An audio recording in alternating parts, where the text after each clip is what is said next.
La Giunta Comunale di Padova ha approvato il progetto esecutivo per completare la cittadella sportiva del Valsugana Rugby. Con un investimento di 150.000 euro finanziato dal PNRR saranno recintati i due campi, uno in erba sintetica e uno in erba naturale, e sistemati arredi e parcheggio.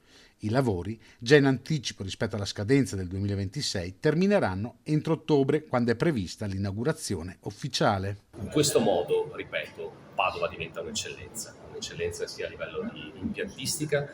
Lo facciamo perché il rugby, lo ricordo, non è solo il rugby maschile, non è solo le grandi realtà del Petrarca, anche del Valsugana stesso, che è stato promosso in Serie A proprio nella stagione appena finita, ma è soprattutto una eccellenza dal punto di vista del rugby femminile.